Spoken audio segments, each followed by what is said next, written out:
আজকে সকালবেলায় বাজারে গিয়ে মা এনেছে একটা ইলিশ মাছ। তো সেটা দিয়েই আজকে আমি সর্ষে ইলিশ করব। ঠিক যেভাবে আমার ঠাকুমা করতেন ঠিক সেভাবেই করব। মায়ের কাছ থেকে ঝটপট রেসিপিটা জেনে নিলাম যে কীভাবে আমার ঠাকুমা ইলিশ মাছ করতো। সেইভাবেই নুন, হলুদ আর একটু লঙ্কা গুঁড়ো দিয়ে ইলিশ মাছগুলোকে ভালো করে মাখিয়ে রাখবো। আর এখানে কিন্তু আমি ইলিশ মাছটাকে ভাজছি না, কারণ ইলিশ মাছ কাঁচা খেতেই মানে কাঁচা রান্না করলে বেশি ভালো লাগে, ভাজলে মাছের স্বাদটা কিছুটা নষ্ট হয়ে যায়।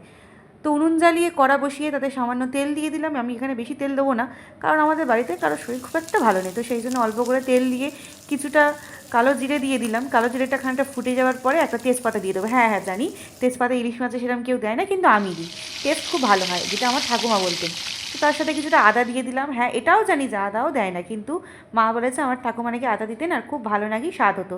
তো সেই জন্য আদা, কালো জিরে, তেজপাতা দিয়ে ফোড়নে নাড়িয়ে ভালো করে একটু জল দিলাম। দেখতেই পাচ্ছ কত ধোঁয়া উঠছে। এই উনুনে রান্না করার এই একটাই সমস্যা, প্রচুর পরিমাণে ধোঁয়া ওঠে। কী করব, অজ্ঞতা করতেই হচ্ছে, গ্যাসের যা দাম এখন। দেখলাম একটু নুন কম হয়েছে মনে হয়, তো একটু নুন আর একটু হলুদ দিলাম, কারণ মাছে তো ওদিকে নুন হলুদ মাখানো আছেই, তাছাড়াও একটু দিয়ে দেওয়া মনে হচ্ছে দরকার ছিল, তাই দিয়ে দিলাম। সে পরে দেখা যাবে এখন, যে বেশি হলে আবার কমে যায়, কমে গেলে বেশি হয়, সে যা পারে হয় হোকবে বাবা। একটু ভালো করে দিয়ে দিয়েছি। তারপরে সর্ষে বাটা, পোস্ত বাটা দিয়ে দিলাম, আর সাথে দুটো কাঁচা লঙ্কাও বেটে রেখেছিলাম, ওই দুটোও দিয়ে দিলাম। দিয়ে দেখছো যখন জলটা ভালো করে ফুটে যাচ্ছে তখন পরিমাণ মতো একটু জল দিয়ে দেবে। ব্যাস দেখো এখানে জল দেওয়া হয়ে গেছে। এবার উনুনটাকে দাও দাও করে জল জ্বালিয়ে দিলাম। দেখো কি সুন্দর ফুটছে, আর কালারটাও দেখো কত সুন্দর এসছে। এবারে এক এক করে মাছগুলোকে দিয়ে দেবো। রবিবারের দুপুরে সর্ষে ইলিশ উফ জমে যাবে। আর সাথে মা নাকি একটু শুক্তোও করবে, তো ওটা আমি আর করবো না, ওটা মাই করবে। এই দেখো ইলিশ মাছটা অনেকক্ষণ ধরে নাড়ানোর পরে এই রকম দেখতে হয়েছে। এরপরে কিছু চেলা কাঁচা লঙ্কা দেবো, কারণ আমি একটু ঝাল খেতে বেশিই ভালোবাসি।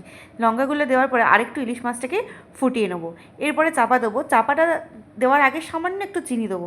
বাবা অনেকে হয়তো বলে চিনি খায়, কি খায় বাবা, ইলিশ মাছে কেউ চিনি খায় নাকি? হ্যাঁ ইলিশ মাছে কিন্তু চিনি দিলে খুবই ভালো লাগে। তবে যেন এক গাদা দিয়ে দিও না, খুব সামান্য, জাস্ট টেস্টটা ব্যালেন্স করার জন্য। তারপরে ফুটিয়ে নিয়ে ভালো করে চাপা দিয়ে ব্যাস রেখে দাও।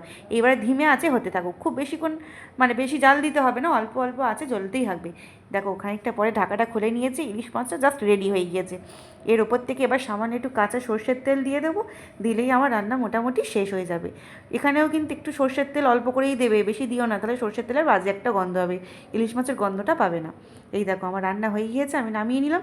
মা বললো উনুনে ভাতটা চাপিয়ে দে, তাই কী আর করবো, উনুনে ভাতটা চাপিয়ে দিলাম। দিয়ে এবার উনুনটা জ্বেলে দেবো, দিলেই মোটামুটি আমার হয়ে যাবে। যেহেতু উনুন আগেই জ্বলছিল তাই উনুন জ্বালতে খুব একটা সময় লাগবে না। উনুনটা জ্বেলে দেওয়া হয়ে গেল, এদিকে মানে ভাতটাও হয়ে গিয়েছিলো। আর এই দেখো খেতে বসেছি, গরম গরম ভাত, সাথে শুক্তো আর স্যালাড, আর সাথে সর্ষে ইলিশ। উফ, দারুণ খাওয়া হলো।